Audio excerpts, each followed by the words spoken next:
Minggu ke-9 BRI Super League akan mempertemukan dua tim yang saat ini menduduki peringkat 2 klasemen sementara dan juga peringkat 3 klasemen sementara, yaitu antara Persita Tangerang melawan PSIM Yogyakarta. Pertandingan ini akan sangat menarik. Mari kita bahas bersama gua Alvin, seseorang yang punya komitmen untuk sepak bola Indonesia.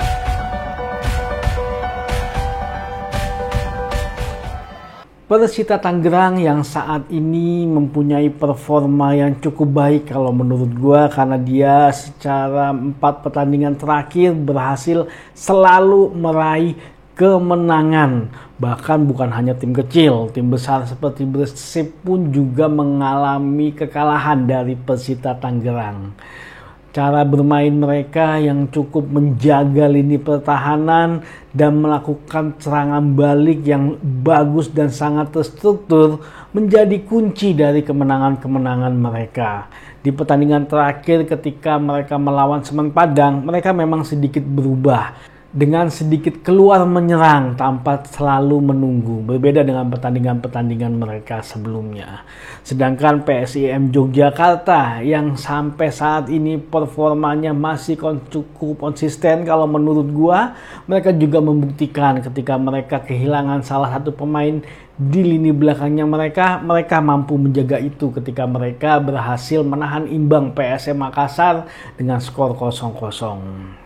Lini pertahanan dari Persita Tangerang yang cukup kuat dan cukup solid, tapi walaupun masih ada celah kalau menurut gua, karena kemenangan-kemenangan mereka masih bisa kebobolan sebenarnya.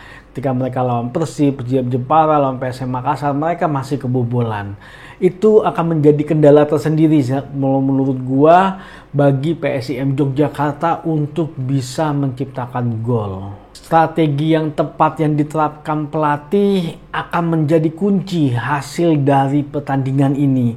Apakah mereka akan keluar menyerang, apakah mereka akan bertahan, apakah mereka akan bermain ball position.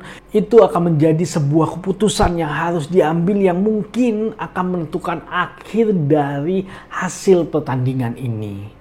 PSIM Yogyakarta yang mempunyai serangan yang lebih bervariasi kalau menurut gua dibandingkan dengan Persita Tangerang, kemungkinan akan mendominasi pertandingan kalau menurut gua, karena Persita Tangerang pasti sudah memahami kemampuan dari serangan dari gelandang-gelandangnya PSIM Yogyakarta yang dimotori oleh Ze Valente dan juga Vidal, akan mereka perhatikan sekali. Karena itu adalah kunci dari keberhasilan Persita Tangerang jika mereka mau meraih poin di pertandingan ini. Kesalahan-kesalahan pemain sendiri akan menjadi kunci hasil dari pertandingan itu seperti apa. Jadi kalau menurut gua, kedua tim ini harus meminimalisir yang namanya kesalahan sendiri, karena ketika mereka melakukan kesalahan bisa jadi mereka akan dihukum. Baik Persita Tangerang maupun PSIM Yogyakarta mempunyai skema serangan balik yang sangat cepat. Itu sangat luar biasa buat kedua tim ini mempunyai serangan balik, dan mereka harus bisa menjaga ini, jangan sampai mereka kena counter attack. Dan kemungkinan kalau menurut gua kedua tim ini akan bermain sangat hati-hati sekali. Mereka tidak mau terburu-buru untuk bisa masuk ke tengah ataupun ke final third dari masing-masing tim ini. Dan ini akan membuat permainan temponya sedikit menurun kalau menurut gua. Tapi ya beda lagi nanti kalau ternyata memang strategi yang diambil dari PSIM ataupun Persita Tangerang keluar menyerang, ya mungkin akan menjadi sebuah pertarungan sengit di antara lini tengahnya mereka. Tapi kita nggak tahu strategi apa yang akan ditetapkan oleh masing-masing pelatih. Jeda internasional yang terjadi sebelum pertandingan ini akan menjadi salah satu faktor juga kalau menurut gua. Persita yang saat ini mempunyai performa cukup bagus, mereka akan beristirahat tentunya di jeda internasional, dan ini bisa berpengaruh terhadap ritme dari permainan mereka. Nah, ini harus bisa teratasi karena kondisi ketika bertanding dengan kondisi ketika latihan sangat berbeda.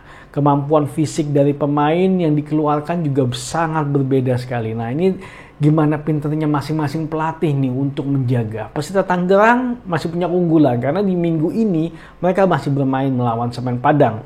Tapi PSIM Yogyakarta mereka beristirahat sebanyak 2 minggu. Gua nggak tahu mereka diliburkan atau enggak, karena itu akan menjadi faktor kalau menurut gua. Karena kebugaran fisik dari pemain itu sangat penting sekali, yang biasanya mereka ditempa dengan pertandingan-pertandingan di liga. Mereka harus beristirahat ya. Tensinya tuh akan berbeda ketika mereka latihan. Nah ini gue nggak tahu, apalagi kalau mereka sampai diliburkan, dan itu bisa mengganggu sebenarnya. Dan jeda internasional ini juga PSIM Yogyakarta ada 2 pemain yang dipanggil, yaitu Raka Cahyana dan juga Cahya Supriyadi untuk memperkuat tim nasional U23. Dan 2 pemain ini menjadi kunci dari PSIM Yogyakarta, dan tentunya kita berharap mudah-mudahan selama membela tim nasional 2 pemain ini tidak terjadi hal-hal yang tidak kita inginkan. Kita berharap bahwa ketika mereka kembali ke klub juga dengan performa terbaiknya mereka untuk bisa membela klubnya mereka.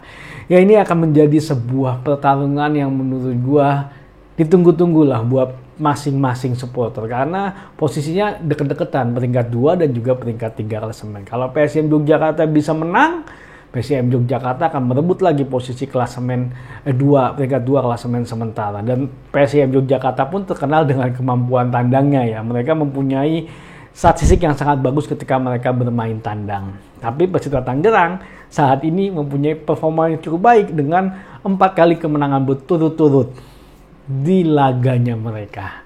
Ya menarik memang pertandingan ini untuk kita tonton. Tapi yang pasti kita berharap bahwa pertandingan Liga 1 BRI ataupun BRI Super League akan selalu mempunyai kualitas yang tinggi sehingga kita enak untuk menontonnya, dan kita berharap bahwa produk akhir dari Liga adalah tim nasional. Maju sepak bola Indonesia.